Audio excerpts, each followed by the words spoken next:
Magandang araw pong muli sa inyo mga kapatid, mga kaibigan. Muli po nandito si Balintataw ng Agila upang kayo po ay handugan ng isa na naman pong tula. Ang tula po natin ngayon ay hindi po katulad ng dati. Ito po ngayon ay sa paraang balagtasan. Ang pamagat po ng tula na aking bibigkasin sa inyo, Balagtasan kung mag-isa. Lakandiwa. Bilang isang lakandiwa na ngayon ay naatasan, na humatol sa dalawang makata na kapwabuang. Itong isa na makata, basag po ang kapulahan, samantalang itong isa, bugok namang naturingan. Ang dalawa na makata noong sila'y nag-aaral, kapwa sila nasa rupor sa tabi ng basurahan. Paborito nilang subject kung di recess ay uwian, kaya naman silang dalawa ay parihong baliktoryan. Mula pa ng unang baitang sila na ay magkalaban sa lahat ng kagaguhan at sa mga katangahan. Kaya naman silang dalawa laging napag-iiwanan, elementary ay natapos, 10 taon ang tinagal. Noong sila ay mag-high school, ganun kalakaray, ganun pa rin. Silang dalaway paborito ng kanilang mga teacher. Paboritong padipahin at batuhin ng eraser at dahil nga sa sanay na sa pag-ilag magagaling.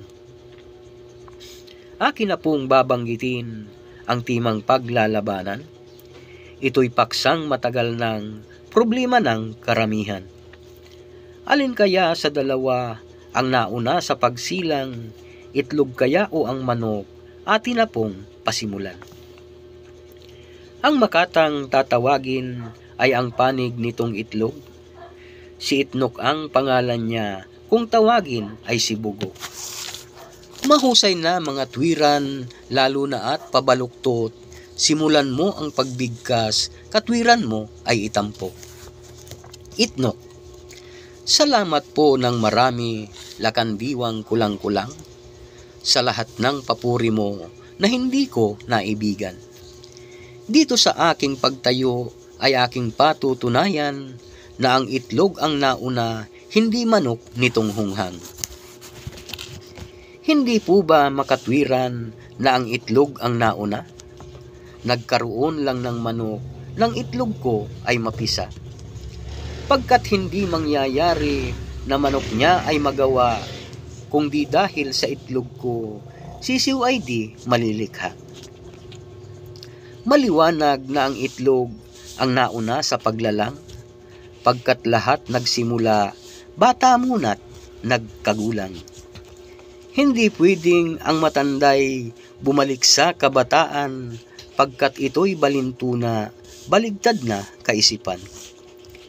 Pwede po ba na mangyari na ang manok naging sisiw, at ang sisiw ng tumanda naging itlog na ang turing? Di ba't ito'y kahangalan, pabaligtad kung isipin, kung isip mo ay ganito, tiyak na ikay may tililing. Lakandiwa. Ngayon na may tatawagin ang kalaban na makata, si Chitnok ang pangalan niya, basag po ang kanyang pula. Malabnaw ang kanyang utak, tulad ng iba purada, titindigan niya'y manok, ang nauna na nilikha. Chitnok. Salamat po, lakandiwang lukuluko, sa papuring binanggit nyo na lahat ay di ko gusto. Ngayon sa aking pagtayo, ihahayag ko sa inyo na manok ko ang nauna, hindi itlog nitong gago.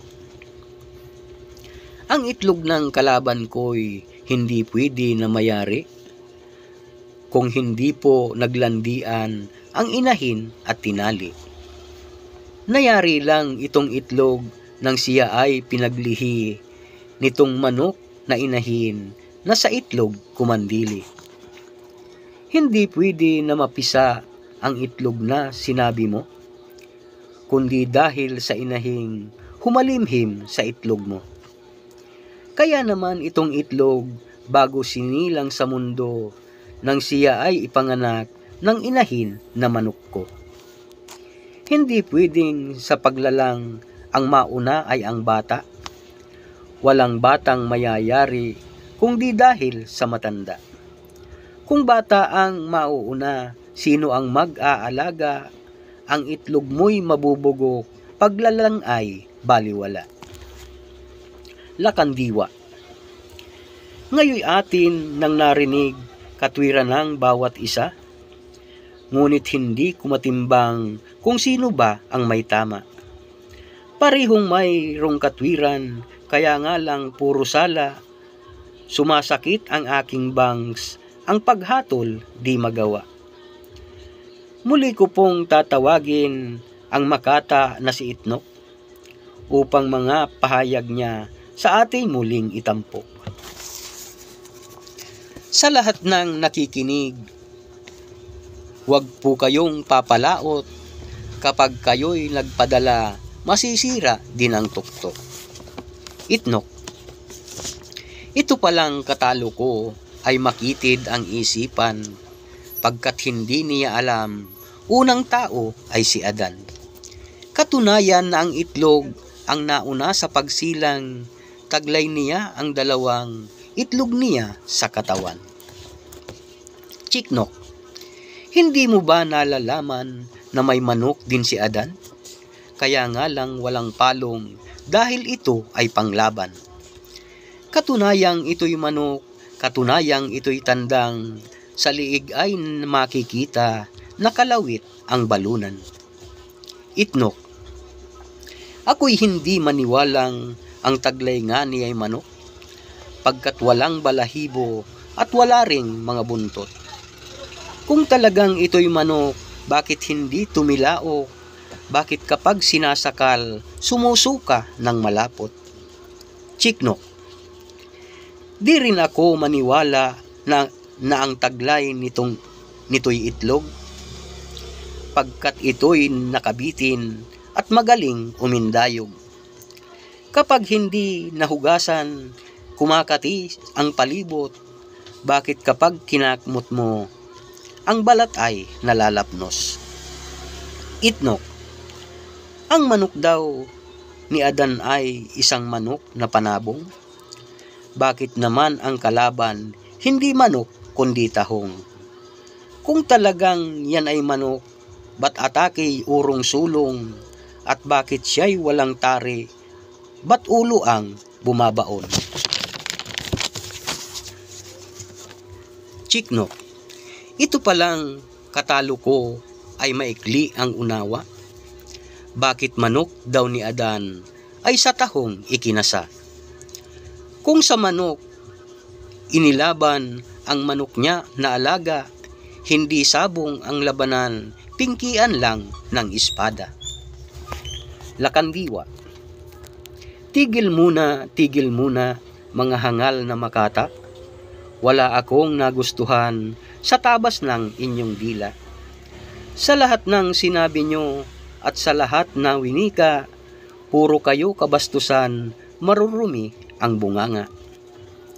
At dahil sa ang usapan ay talagang mainit na, ipinasya ng lingkod nyo, pagtatalo'y tigilan na. Baka pagka nagpatuloy, magkaroon pa ng gyera, kaya habang maaga pa, kailangan ng masawata. Sa lahat po ng nakinig dito sa aming balagtasan, kayo na po ang bahalang timbangin ang katuwiran. Sa inyo ay iiwanan itong aking katanungan, itlog po ba o ang manok ang nauna sa pagsilang? At kahit na ang lingkod nyo ay talagang nalilito, kailangan kong magpasya, alin nga ba ang totoo? Kaya ngayon ang hatol ko sa dalawang naririto, iprito ang kanyang itlog, ang manok niya'y iadobo. Salamat po.